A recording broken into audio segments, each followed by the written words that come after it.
Bonjour à tous et bienvenue sur notre plateau pour notre émission reçue 5 sur 5, l'émission consacrée au Quintet Plus et Top 5. Pour étudier l'événement de ce mardi, j'accueille sur ce plateau Monsieur Mathieu Le Balleur. Bonjour. Salut Yann, bonjour à tous. Mathieu, on prend la direction de Lyon pour une épreuve intéressante, des chevaudages de la région qui sont bien connus, 2 échelons de départ. Vous nous parlez un petit peu de la piste de Lyon-Paris, c'est corde à gauche? C'est corde à gauche, c'est une grande piste. Une longue ligne droite, mais faut pas croire, c'est pas si facile que ça dans la distance. Dernier tournant un peu sec. Un peu sec, et donc même si la ligne droite est longue, c'est toujours compliqué de rendre la distance. Allez, on va écouter sans plus tarder votre sélection de 8 chevaux. Alors le 13, Rooibos, le 16, Vespa de Bourgogne, le 7, By Air, le 18, Ustar de Vendel, le 3, Hutte d'Ostal, le 14, Hutte de Dompierre, le 11, Uti-8 et le 2, Vista de Carsac. On va évoquer votre favori, il s'appelle Rooibos, portera ici le numéro 13 qui est l'un des plus jeunes. Il va rendre la distance, mais c'est un cheval qui a, si on prend ses performances de cet hiver et même du début d'année à Vincennes, on peut dire qu'il redescend un peu de catégorie. Oui, exactement. C'est un cheval qui a fini 4e d'un quintet sur la petite piste. Il y avait des Varvus du Bocage, Jeune Breda de Charme, qui a répété dans la foulée en terminant 2e de Call Me Keeper. Là, il affronte quand même pas la même opposition. En plus, c'est le tenant du titre. Il a remporté cette course l'an dernier alors qu'il devait déjà rendre la distance. Il affronte ses aînés. C'est un cheval que Björn Goop a toujours estimé. Donc, comme on l'a dit, il a fait ses preuves sur la piste de Lyon-Paris. Il redescend de catégorie. C'est vraiment la base intégrale de la course. Bon, il faut se méfier des fois parce qu'il fait un peu le minimum syndical, c'est pas le plus courageux du monde, mais bon, on est obligé d'y voir la première chance de la course. Ouais, c'est vrai qu'il redescend de quelques étages, et pour compléter vos propos, on va écouter Daniel Parling qui s'occupe des chevaux de Björn Goop en France. On va voir que lui aussi est assez confiant. Daniel Parling, vous occupez de l'écurie Goop en France. On parle de Rooibos, il reste sur une disqualification. Ouais, c'est la première fois qu'on a défilé derrière. Franck m'a dit qu'il a un peu en bleu quand il est venu à la voiture. Je sais pas si c'est un problème ou pas, mais il travaille bien après. Et on est un peu chaud pour mardi.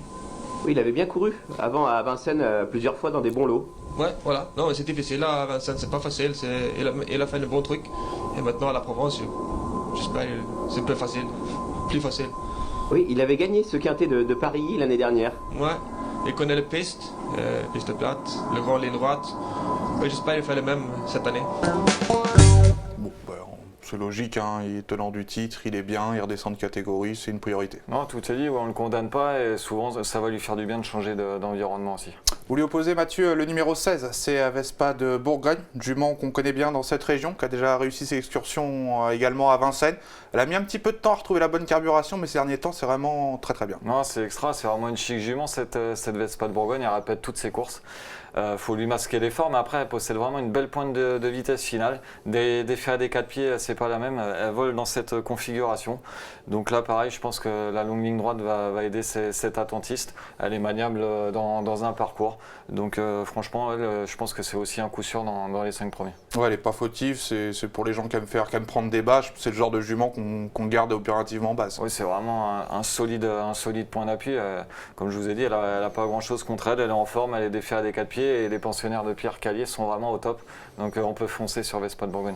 Allez, on va s'intéresser maintenant à une candidature du premier échelon. C'est un étranger, il s'appelle By Air, portera ici le numéro 7. Cheval qui était entraîné par Robert Berg l'an passé, qui a montré de belles choses.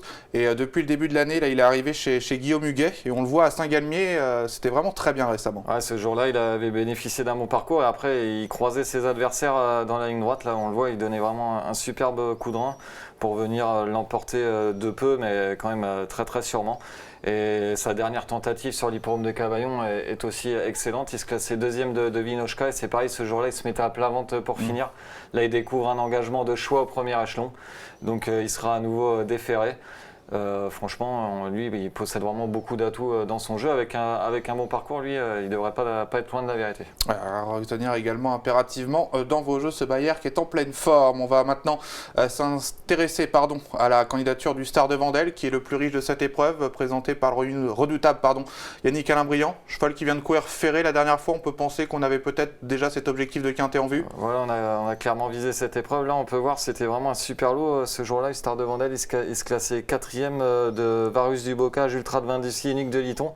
Des chevaux vraiment confirmés dans les grands prix en province. La dernière fois, comme vous l'avez dit, on a entretenu sa condition en vue de cette belle course. Il sera défait à des 4 pieds. Lui, il est vraiment dans son jardin sur l'hippodrome de Paris. Donc bon, il ne possède pas une grosse marge de manœuvre et est quand même chargé en gain maintenant.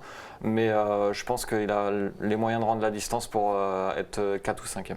Ouais, 4-5e. Pourtant, quand on voit ces images et le lot qui courait à Lyon, c'est quand même un peu moins relevé. Ouais, voilà, mais tout le monde s'est lancé au même poteau sur l'hippodrome de Lyon. Là, il faut rendre la distance, donc c'est toujours un peu plus compliqué, il faut contourner. C'est un cheval quand même qui a pris pas mal de gains, mais Yannick est confiant et le cheval des Ferré des 4 pieds il est vraiment performant et comme je vous ai dit, il apprécie vraiment la piste de Paris.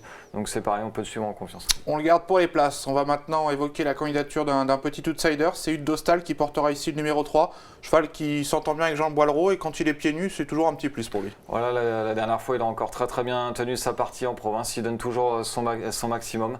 Lui, c'est pareil, il découvre des belles conditions de course au premier échelon. Jean Boileau s'entend bien avec, comme vous l'avez dit, et il est déféré des 4 pieds, ce qui n'est pas souvent le cas. Donc lui, c'est pareil, pas une grosse marge de manœuvre pour la gagne, mais ce sera un sérieux candidat aux accessites. Allez, on garde pour les accessites. Avant de se quitter, Mathieu, on va vous demander votre pépite. Je crois qu'on ne va pas aller à Lyon-Paris, on va aller en Nocturne, parce qu'il y a une belle réunion également sur l'hippodrome de Vincennes. Ouais. C'est en réunion 6. Voilà, belle réunion sur l'hippodrome de Vincennes. J'ai le 405 d'Alabama. La dernière fois, après sa faute, on a tout vu en retrait. C'est une pouliche de qualité, mais qui reste encore compliquée. Là, sur un 2200 mètres, on va se montrer patient en début de parcours. Et après, elle possède vraiment 500 mètres de toute beauté. Donc, je pense que si elle est sage, elle devrait logiquement redorer son blason. Le 405 donc d'Alabama en Nocturne sur l'hippodrome de Vincennes. Merci Mathieu pour vos conseils. Yann. Et nous, on se retrouve sur ce plateau pour l'événement de ce mercredi qui aura pour cadre l'hippodrome d'Auteuil. Un très beau quintet plus. Ciao, ciao.